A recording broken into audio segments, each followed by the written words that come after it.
Kratos, the god of war, the ghost of Sparta, best known for brutally killing his foes with the strength to even battle gods.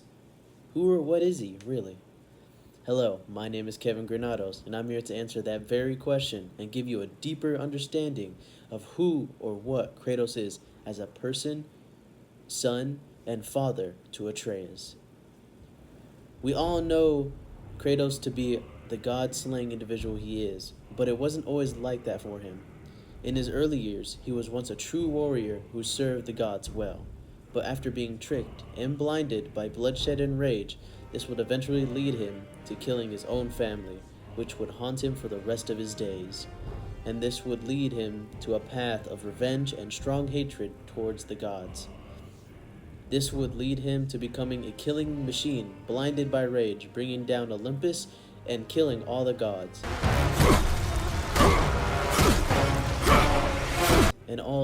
And innocent people. But this would not rid him of the memories of killing his family, but deepen his regret for killing all those people, even the gods that have done him wrong, leading him to end all the violence by killing himself in God of War 3, but not just to end violence, but to also release hope to mankind. 2016 game of God of War, he shows a more human side of himself, only killing out of necessity and defense, not for indulgence. He tries to rewrite his wrongs by teaching his son, Atreus, to not go down the same path he went down, but he does this through stories and by telling Atreus what he did wrong when he does something wrong. For example, got any more short and purposeful stories for me? Very well. There was a horse. The horse sought vengeance upon his enemy, a stag. But he could not kill the stag alone. The horse met a man, a hunter, and made a deal. He took the man's bit and bridle and allowed him to ride in a saddle on his back.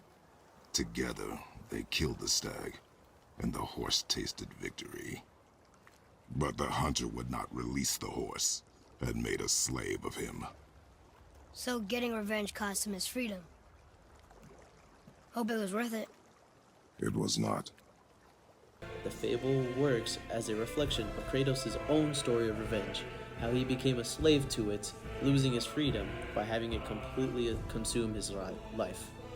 There was also an example in the game itself, where when Atreus learns of his godhood and starts having the mindset that he is all-powerful and he can do whatever he wants, but Kratos gets angry and tells him, I've been teaching you to survive. We are gods, boy. And that makes us a target. From now until the end of days, you are marked. So I teach you to kill, yes, but in defense of yourself. Never as an indulgence. He tells him this to say no matter if he's a god, there will always be someone going after him all his life. So he has to stay alert at all times to survive. Now this doesn't mean that Kratos is just teaching Atreus. Atreus is also teaching Kratos by showing him how to be human, while Kratos teaches Atreus how to be a god. And the game director Cory Barlog says this in a video, God of War, Rising Kratos, Making of documentary. The overall theme of this is that the kid is going to teach Kratos how to be a human. Kratos is going to teach the kid how to be a god, right? Each of them has a piece of them missing, and they kind of help each other out on this buddy road trip movie. In most of Kratos' life, he doesn't really have any chance of being human. All his life.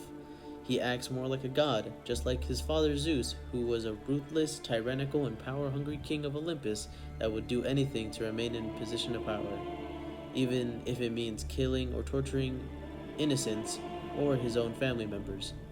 And this would also apply to Kratos, but in a different way, where instead he kills his enemies and people who get in his way of his goals.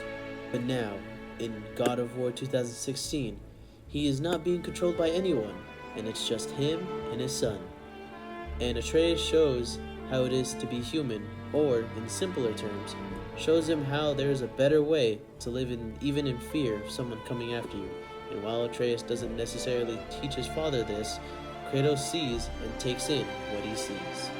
So, to sum this up, Kratos was once a killing machine who killed those who did him wrong and got in his way. But this would only make him regret his actions, and it would haunt him for the rest of his days.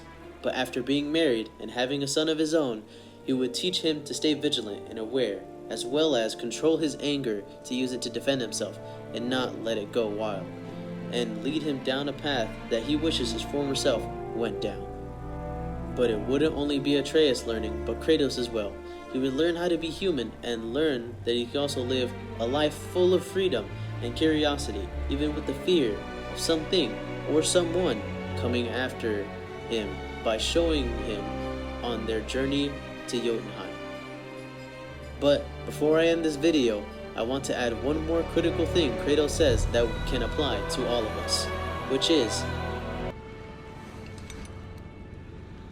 The power of this weapon, any weapon, comes from here. But only when tempered by this. By the discipline, the self-control of the one who wields it. That is where the true strength of a warrior lies. You must never forget that. basically saying that we should balance our emotions with our mind to have the key to survive and have a good life. Because we often either overthink things or we let our emotions control our actions, but instead we should use our minds to discipline our hearts and have control and balance.